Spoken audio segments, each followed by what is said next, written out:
Hello everyone. Today we are going to start chapter first, food and human health. Okay? Food and human health. देखिए, food is a very important part in the life of all living organism. It act as a fuel for the body. Body के लिए एक और सारे living organism की body के लिए एक फ्यूल का काम करता है. इस चैप्टर में हम न्यूट्रिशन के बारे में पढ़ेंगे कि अगर हम एक बैलेंस डाइट खाते हैं, अगर हम अपने फूड में बैलेंस डाइट खाते हैं, देन वी आर हेल्दी और all the living organism healthy. If we do not take the proper amount of balanced diet, then must be we suffer from some disease, and that disease related to vitamin, protein and mineral, because we are going to take a balanced diet. A balanced diet contain all the vitamins, protein and mineral in proper amount in our food.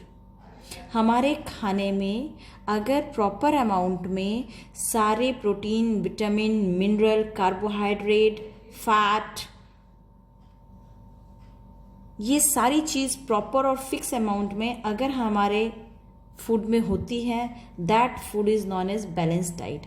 और अगर हम लंबे समय तक unbalanced food खाते रहें, balance diet food नहीं खाएं, हम ऐसा खाना खाएं जिसमें न्यूट्रिशन की कमी हो लंबे समय तक, बहुत ज़्यादा दिन तक, मतलब लंबे समय तक अगर हम बैलेंस डाइट नहीं खाते हैं, then we must suffer from some disease and that disease is known as malnutrition.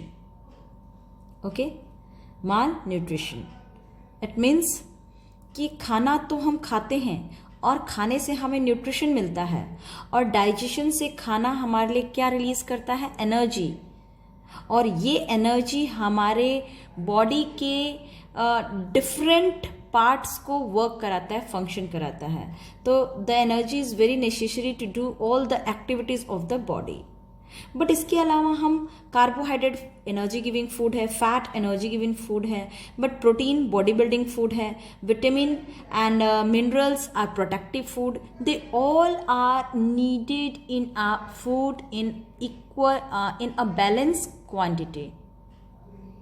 Okay, एक फिक्स मात्रा में हमारे बॉडी के लिए ये सारी की सारी ज़रूरी हैं, हमारे बॉडी को वर्क कराने के लिए proper. Okay, then our definition for malnutrition is the shortage or excess of any nutrition for a long time in food item is said to be malnutrition. तो malnutrition का क्या definition होगा? malnutrition का definition अपने पास आप लिख लीजिए.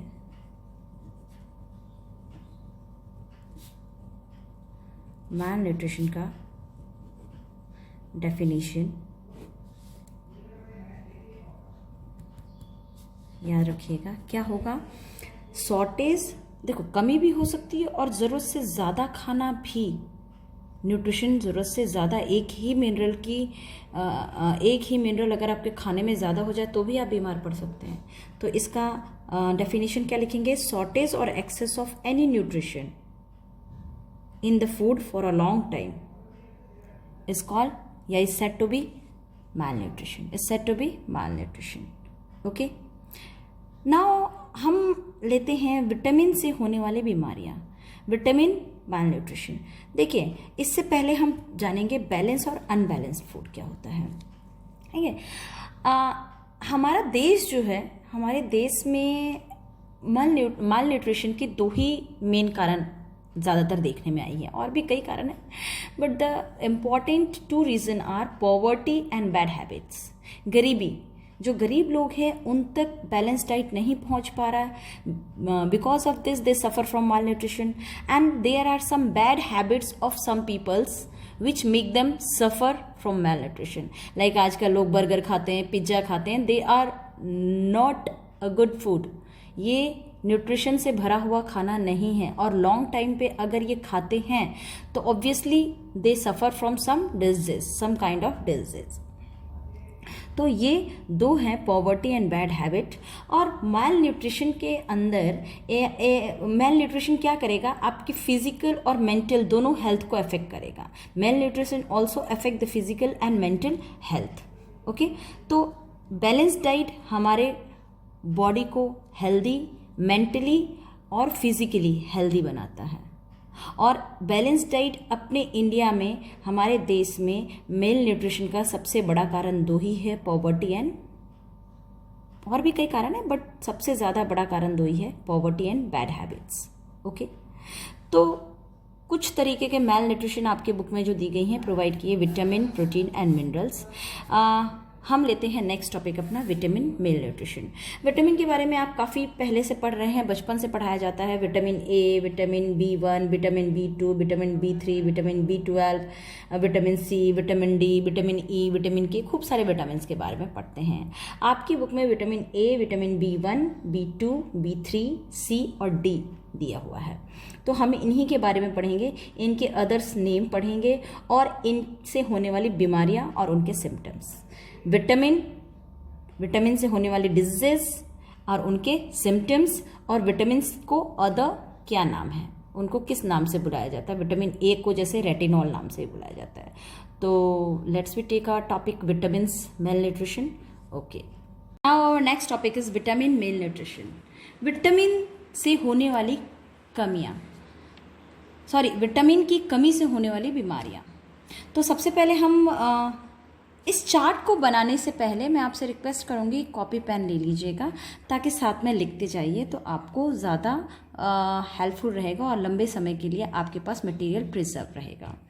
तो पहले विटामिन की बात करें, vitamin A is also known as retinol, और इससे जो बीमारी होती है उसे कहते हैं नाइट ब्लाइंडनेस। अच्छा, नाइट ब्लाइंडनेस में सिम्टम्स क्या होती हैं? सिम्टम्स मैंने नहीं लिखा है, सिम्टम्स आप लिखिए, मैं बोल रही हूँ। सिम्टम्स क्या है?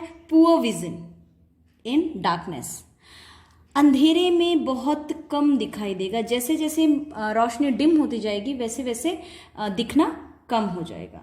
नाउ सेकंड है हमारे पास vitamin B1। Vitamin B1 is also known as thiamine and the disease cause due to the lack of vitamin 1 is known as beriberi. Beriberi में क्या होता है, जो मसल्स होती हैं वो वीक हो जाती है और हार्ट बीट जो होता है वो लो हो जाती है।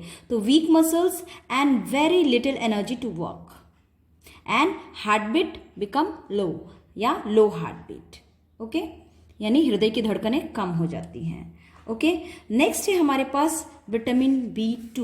Vitamin B2 is also known as riboflavin, और इससे जो बीमारी होती है इसके नाम से ही देखिए यहाँ तक है,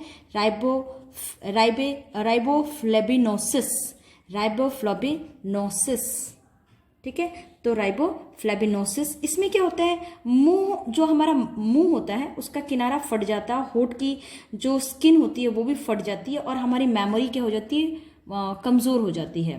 तो वी लॉस और memory. Skin raptured, the skin of mouth and lips become raptured, the skin of mouth and lip raptured and loss of memory, इसमें मेमोरी लॉस हो जाती है।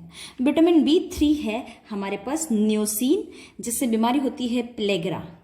ओके, प्लेगरा। तो प्लेगरा में क्या होता है, प्लेगरा में क्या होता है कि हमारे जो जीभ होती है और स्किन होती है उन पे पपड़ियाँ पड़ जाती हैं, है ना, यानी ब्लिस्टर्स, टंग इन्फ्लेमेशन हो जाता है, एक तरह से कह सकते हैं ब्लिस्टर टाइप, है ना। तो मुंह जो होता है वो और जीभ पे जलन सी स्टार्ट हो जाती है, पपड़ियाँ पड़ने लगती है, और तो ये प्लेगरा जो है इसमें क्या होता है, स्मूथ ब्रीफी red glosses appeared on the tongue, या फिर कह सकते हैं टंग इन्फ्लेमेशन। नेक्स्ट है हमारे पास विटामिन डी, जिसको कहते हैं कैल्सीफेरॉल, और बीमारी होती है इससे रिकेट। देखिए, विटामिन डी है तो ऑब्वियसली बोन से रिलेटेड होगा, इसमें बोन्स बहुत सॉफ्ट हो जाती हैं, वीक हो जाती हैं, और बहुत ज़्यादा इतनी वीक हो जाती है कि मुड़ सकती हैं, घुटने के पास तक आ सकती हैं। तो इसमें क्या होता है, bending of bones of leg and reduce the gap between the knees, है ना, bending of bones of leg या leg bones bend and reduce the gap of knees. तो ये हो जाएगा रिकेट का। तो ये हमारे पास विटामिन्स के अदर नाम एंड डिजीज आपको पूछे जाते हैं। आपकी बुक में इसके सोर्सेस नहीं दिए हुए हैं, बट फिर भी मैं हल्का सा सोर्सेस आपसे डिस्कस करना चाहूँगी। इट इज़ वेरी इंपॉर्टेंट, क्योंकि आपकी ये लाइफ से जुड़ी हुई है, तो लाइफ में हर चीज़ का थोड़ा बहुत पता होना ज़रूरी होता है। विटामिन ए के लिए आप क्या खाएंगे? कैरेट खा सकते हैं आप, स्पैनिच खा सकते हैं, कैरेट, गाजर, स्पैनिच, आपके पालक, आप डेयरी का प्रोडक्ट खा सकते हैं, आप ऑरेंजेस खा सकते हैं, जो नॉन वेजिटेरियन है वो लीवर खा सकते हैं, फिश खा सकते हैं, है ना। ये सब चीज़ हम इसमें खा सकते हैं।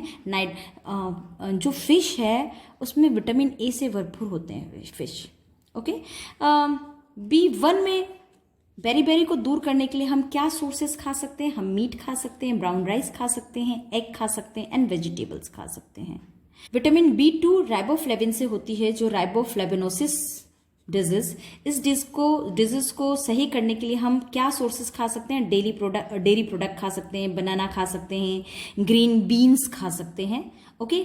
विटामिन B3 नियोसिन, जिसको नियोसिन भी कहते हैं, उससे बीमारी होती है प्लेग्रा। इस प्लेग्रा को दूर करने के लिए हम क्या खा सकते हैं? मीट खा सकते हैं, ब्रोकली खा सकते हैं, एवोकाडो खा सकते हैं। ओके। विटामिन सी का सोर्स क्या है? विटामिन सी का सोर्स है खट्टे फ्रूट। आप फ्रूट खाइए, इसमें वेजिटेबल खाइए, नॉन वेज वाले लीवर भी खा सकते हैं। विटामिन डी, ऑब्वियसली रिकेट इससे होती है बीमारी, और विटामिन डी भरपूर होता है सन में। छोटे बच्चों को मालिश करके सूरज की धूप में थोड़ी देर के लिए लेटाया जाता है, तो सन से विटामिन डी मिलता है, और मशरूम से भी विटामिन डी मिलता है। तो ये इनके कुछ सोर्सेस थे, आप नोट कर लीजिएगा।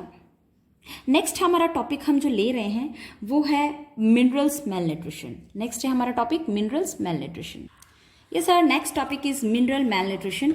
मिनरल मेल न्यूट्रिशन में हमारे पास मिनरल्स कई प्रकार के हैं, खूब सारे मिनरल्स होते हैं, बट आपकी बुक के अंदर जो मिनरल्स दिए हुए हैं वो है sodium, potassium, calcium, phosphorus, iron and iodine. तो हम सोडियम और पोटेशियम के बारे में पढ़ते हैं। सबसे पहले इनके फंक्शंस के बारे में पढ़ते हैं कि हमारी बॉडी में इनका काम क्या है। तो देखिए, सोडियम और पोटेशियम हेल्प करते हैं muscles contraction, neural charge transmission, electrolysis देते हैं बॉडी को, और बॉडी का बैलेंस बनाते हैं। तो देखिए, जब आपको पानी की कमी होती है, उल्टी या दस्त होती है, आपकी बॉडी से जब मिनरल पानी की कमी हो जाती है, तो आप इलेक्ट्रोलाइट पीते हैं। वो क्या है? इलेक्ट्रॉल क्या है? इलेक्ट्रोलाइसिस ही देता है बॉडी को। तो यहाँ मैं इनका फंक्शंस लिख देती हूँ। फर्स्ट फंक्शन है मसल्स, इनकी कमी से मसल्स में कॉन्ट्रैक्शन स्टार्ट हो जाएगा। नेक्स्ट है ये इनके functions, muscles contraction, neural charge transmission, electrolysis of body and balancing the body. ये इनकी कुछ फंक्शंस हैं। ओके, तो सोडियम और पोटेशियम हम ऐसा क्या चीज़ खाएंगे, इनके सोर्सेस ऐसी क्या चीज़ खाएंगे जिससे इनकी सोर्सेस पूरी हो जाए?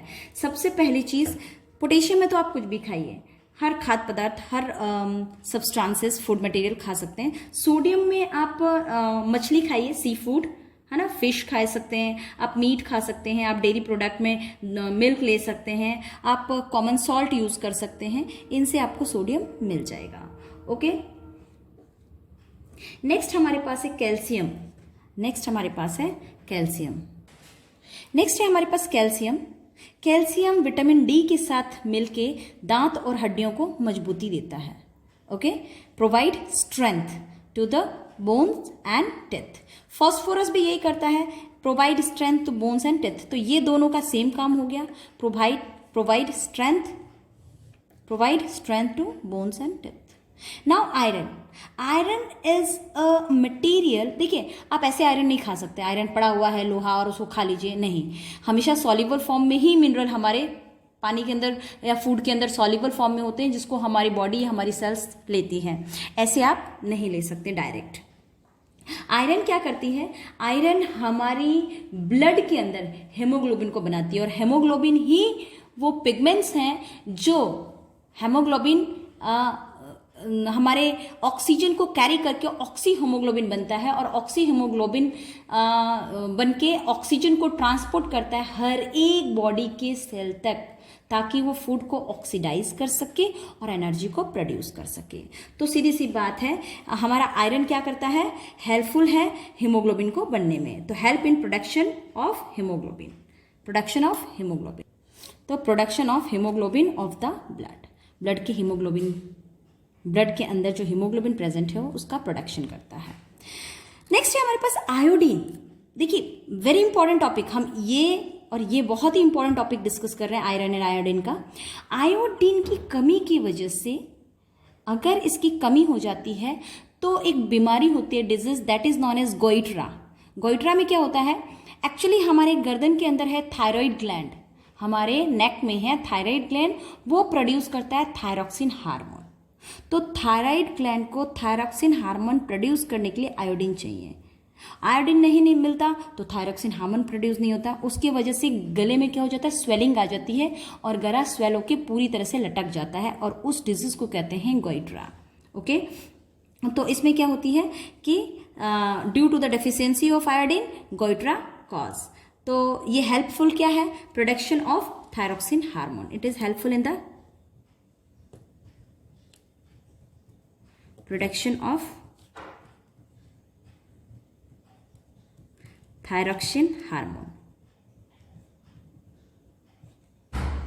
Thyroxine hormone in thyroid gland. Thyroxine hormone किसमें, थायराइड ग्लैंड में क्या करता है, thyroxine hormone in thyroid gland. तो मैं ये एक लिख दे रही हूँ आपके, ताकि आपको अच्छे से याद हो जाएगा। यहाँ कुछ पॉइंट्स लिख दे रही हूँ।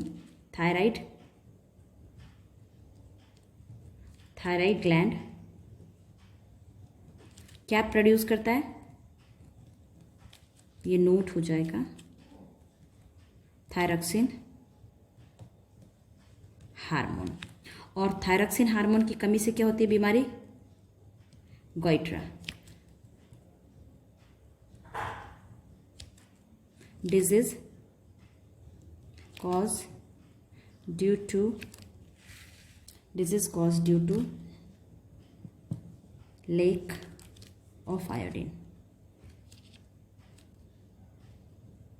आयोडीन की कमी से होने वाली बीमारी। ओके, तो ये कुछ थे आपके पास मिनरल से होने वाली बीमारियां।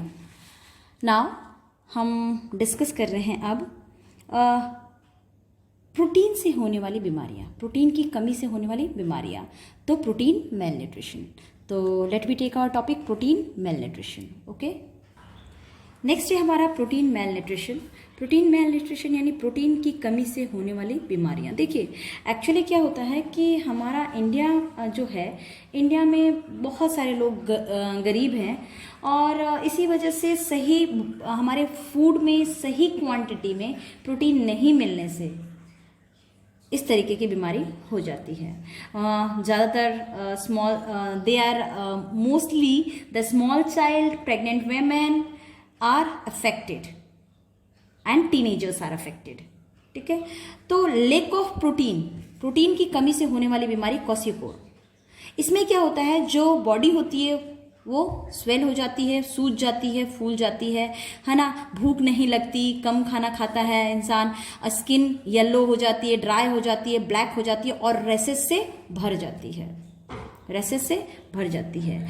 सेकंड और एक बीमारी है जो प्रोटीन की ही कमी से होती है, लेकिन प्रोटीन के साथ कार्बोहाइड्रेट की कमी से भी वो होती है, हाँ, तो उसे कहते हैं मेरस्मस। नेक्स्ट है मेरस्मस, ये प्रोटीन और कार्बोहाइड्रेट की कमी से होती है, प्रोटीन और कार्बोहाइड्रेट की कमी से होती है। इसमें बॉडी ड्राई हो जाती है, शॉर्टन हो जाती है एंड आंखें अंदर धंस जाती है, आई गो इनसाइड। ओके, तो ये दो बीमारियां थी जो प्रोटीन की कमी से होने वाली थी, kwashiorkor and marasmus. Mostly the small child, pregnant women and teenagers are affected by them due to poverty कह सकते हैं। पॉवर्टी की वजह से ही, मेन तो पॉवर्टी ही है, न्यूट्रिशन की कमी का मेन न्यूट्रिशन की कमी का मेन जिम्मेवार कह सकते हैं या रिस्पॉन्सिबल पॉवर्टी ही है। पॉवर्टी की वजह से ही देश में प्रोटीन की खाने में लोग सही क्वांटिटी में प्रोटीन नहीं लेते हैं और प्रोटीन की कमी से होने वाली बीमारियां उनको क्वाशियोकोर और मेरस्मस जैसी बीमारियों से वह अफेक्टेड हो जाते हैं। तो आज के लिए इतना ही। नेक्स्ट हम अपने अगली वीडियो में लेंगे, नेक्स्ट टॉपिक डिस्कस करेंगे। Thank you.